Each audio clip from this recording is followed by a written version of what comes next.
Meanwhile, results are coming in this morning from primary elections in 5 states. In Arizona, gubernatorial candidate Kari Lake is declaring victory, but the race is still too close to call. In Missouri, an expected tight race turned into a blowout, with State Attorney General Eric Schmitt winning the Republican nomination for Senate.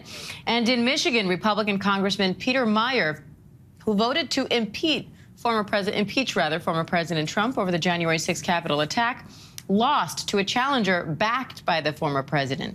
ABC's Zohreen Shah joins me live now for more. Zohreen, what do these results overall tell you about former President Trump's influence over the Republican Party?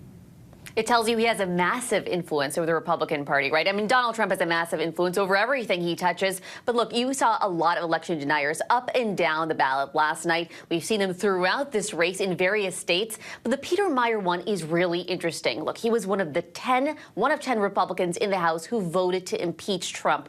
And that probably had a little factor last night, played a role last night as well, right? But aside from that, there were a lot of Democrats involved in this race, in his race in Michigan last night. A lot of them funded Meyer's opponent, John Gibbs, an election denier backed by Donald Trump. Democrats wanted to run against Gibbs this November. That's a big gamble for them. It's unclear how that's going to turn out. But of course, we'll see come November. By the way, you mentioned that race was too close to call for the governor's race between Robeson and Lake. Well, we actually might not have results for the next couple of days. So big nail biter there for that race too in Arizona. Watching that one closely. And Zohreen, the Senate passed a veterans health care bill that President Biden says could be the difference between life and death for many. What can you tell us about that?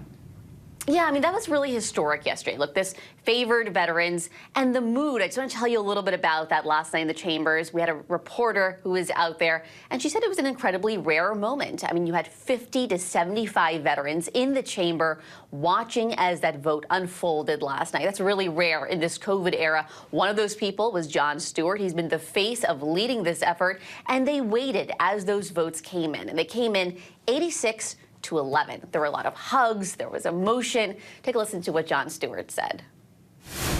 I'm not sure I've ever seen a situation where people who have already given so much had to fight so hard to get so little. And I hope we learn a lesson.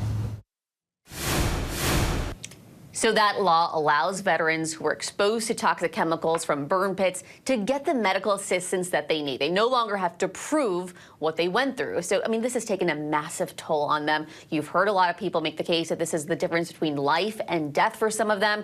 And it almost didn't happen. There were a lot of Republicans who had issues with parts of the budget, but it, of course, did pass yesterday. Diane.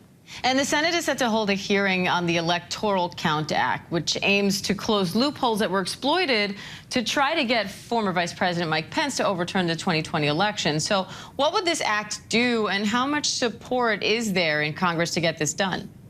Okay, so this one's a little wonky, so I'll try to break it down. But the Electoral Count Act, it's a law. It's a law that governs how Congress counts electoral votes.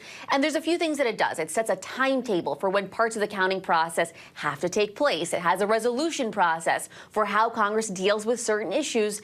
And then the parts that have to do with the vice president, though, those are really unclear. So, of course, last election, Trump and his allies, they tried to take advantage of some of those parts.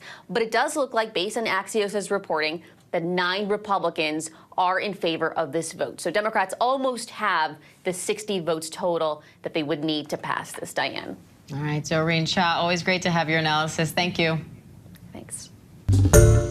Hi, everyone. George Stephanopoulos here. Thanks for checking out the ABC News YouTube channel. If you'd like to get more videos, show highlights, and watch live event coverage, click on the right over here to subscribe to our channel. And don't forget to download the ABC News app for breaking news alerts. Thanks for watching.